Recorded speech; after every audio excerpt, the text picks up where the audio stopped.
The friendly squirrel is enjoying the black walnuts from the walnut tree. We're very thankful that we could utilize the space in this backyard. The resources that come with living in a community space are broad.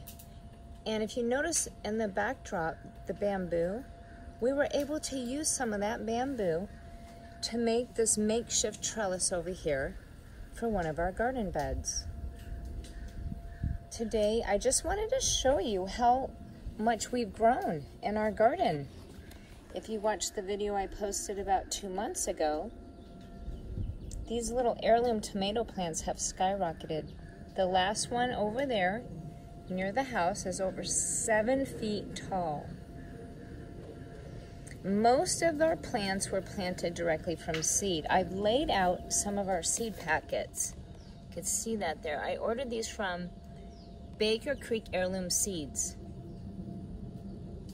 The Kajari melon in the center there is one of our tallest plants.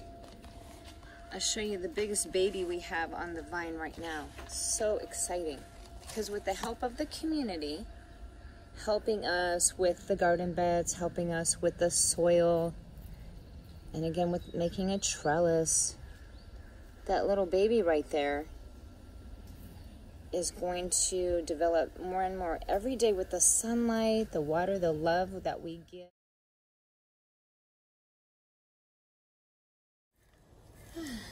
George. Yes. We're back in the garden. Here we are, middle age. George, why do we garden? Well, you know, when you first think about gardening, it's always about, oh, I need to get that fruit. I want the tomatoes or the cucumbers, or I'm going to grow the biggest melons, or I need to get that eggplant. But really, that's almost like a side benefit. Mm-hmm. The real beauty of gardening is the connection you have to the plants. And it's like a meditation. You feel connected every day. You nurture and you give, and it's like that old saying, in the end, the love you take is equal to the love you make. Oh, yeah. And it's the same thing with the fruit. It's kind of what you put into it, you get out of it. That's it. That's it. So and it's how you spend your time. It is. And tell us about the bees. Yeah. So I agree with everything George is saying, and we, with the help of our neighbors in this apartment house, we're able to sow many beautiful seeds in this garden, and the benefits and the beauty that comes out of that has been multifaceted. It has. We've seen the bees.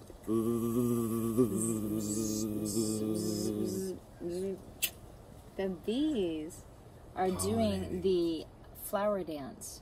Magical. The way they just teach us, they know which flowers need to be pollinated to produce fruit. Yeah. And you've been blessed with a bounty of fruit. So we both know that when we put the time into our babies, which are our plants, they're giving us back more than food. Much more. They're giving us back the present moment. Yeah. And we want to show you Gus down here. He's right by George's feet. We want to show you how much Gus is having a great time in the garden as well. Look at that one.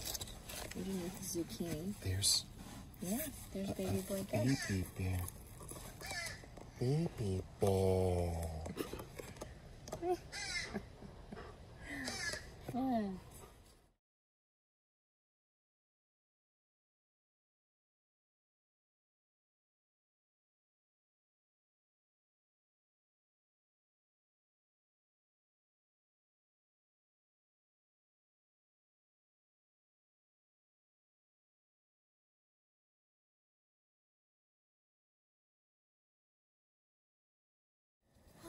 So much is going on in this garden every day.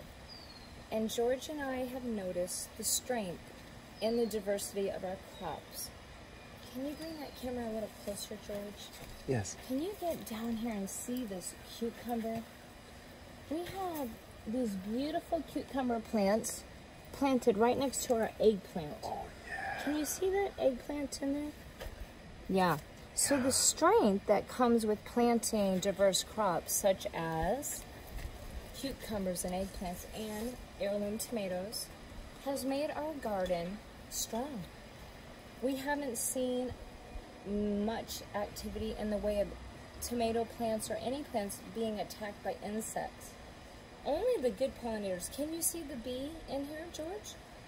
He's right in there. Oh, yes, he just came out of the kajari. Yeah, the baby. So we're getting the good pollinators. The bees, the dragonflies that eat mosquitoes, the little butterflies. All the things we want because we planted a diverse group of plants. Beautiful. Are you going to get one of those cucumbers? Yes, I am. And what are we going to do with them, George? Are we going to make a quick pickle? Maybe a quick pickle. All right, here we go. This is our first time actually growing cucumbers together. And it's our first cucumber. Whoa, look at that. What a harvest. We're going to let you know how it goes with a quick pickle. Wow. Should we get another one? Yeah, is there another one in there? Oh, yeah. Here he is. Can you see him in here? Oh, I see him. Wow. Fabulous. That's a big cucumber. Oh, yeah. Let me see. Oh, my goodness.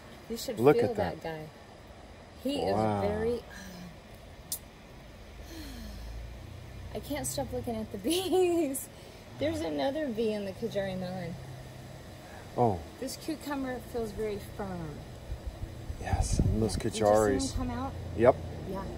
And they're blooming. Okay, today this is our harvest. Beautiful. Here's to growing. George, what's happening here? We're going to have a quick pickle from the garden.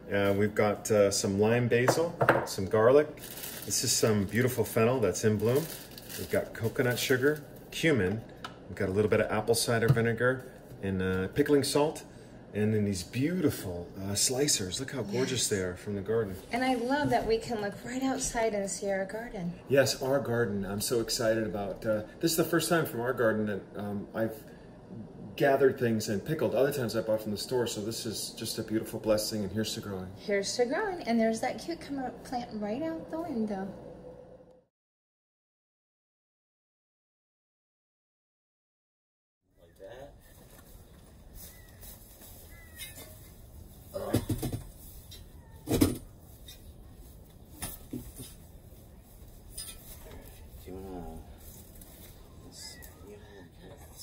Yeah, there was a little piece of rebar I saw. Yeah, oh, this won't work, huh? We're finding recyclable items in the backyard. And Jason, where did you find these pipes? They were here, but they were taken apart. You just want to make one more twist on it, you think? Yeah, I think if we could get it to maybe go up. Oh, that won't work.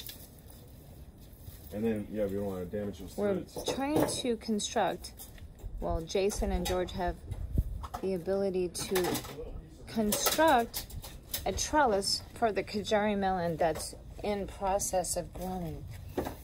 Little babies right here. One baby and two baby, but they're gonna get very big someday. It's our first time growing kajari melons. We put, or Jason put that green mesh to the roof line. And they're assembling a makeshift trellis using pipes that were refurbished from the backyard. This home was built in 1911. This is the site of it in the Portland neighborhood. Hummingbirds make their nests in these rhododendrons. It's a fabulous, fabulous neighborhood. A great place to have a garden. And there's 7 families that live in this house, and one of them live right back there in that little detached part of the home. So they were nice enough to grant us gardening space all over the property, in the backyard, the side yard, and the front yard.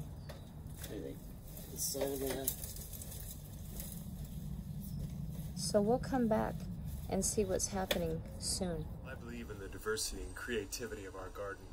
Just like this trellis. We repurposed a bike rack, and now we built this together. And it's going to be a trellis for these kajaris to grow up. There's 2 small baby kajaris over in this pot, and then there's 2 bigger kajaris here, and then even 2 fruits that are forming. So this metal pipe was once used as a bike rack? Yeah, it was a bike rack here, and then we repurposed it in a creative way to make it our trellis. Oh, we have great neighbors that We do. helped you. We have a diverse group of neighbors who help us, and we grow together. That's wonderful. I'm excited to watch more progress in our garden. Say hello to our little friend, Mr. Bumblebee. It's a big, big, beautiful bumblebee. And our Kajari melon, he's in a male flower. Oh, he's huge. Yes, he's going to the other male. Hello, Mr. Bumblebee. We've been waiting for you and watching. Oh, beautiful. My dream and wish is that he goes up there, and he just did it. He's in the female flower. I brought out my hand pollination tools today, and now Mr. Bumblebee said, "Don't worry, lady. I got the job done." He just went inside the female flower. I'm thrilled. Thank you, Mr. Bumblebee. We had planted these honey nut squash baby seeds back in, I believe, March of this year, inside in a seed tray. We got the honey nut squash from the farmer's market. And now it is July, so it's been about 4 months, and they're starting to show fruit. Here is a female flower, and the reason you know it has produced a little baby is if you notice on the back side of the flower, there's a little tiny, I'm trying to get that camera in there, a little tiny honey nut. On this male flower, if you notice, it is just simply a straight stem, so you don't see any engorgement at all. Now, I recently saw a bumblebee come by. I don't know for sure if he went in the male flower, so I'm going to imagine, with the help of our little handheld pollinator, we're going to attempt to go down in there and buzz this pollen out of the male flower, just in case the bee didn't do it. But I think he might have. Now hopefully we got some pollen. The bees are so good at this. Hopefully we got some pollen on the edge of that brush. I'm going to come in here, and we're going to put it right into the female. Bzzz.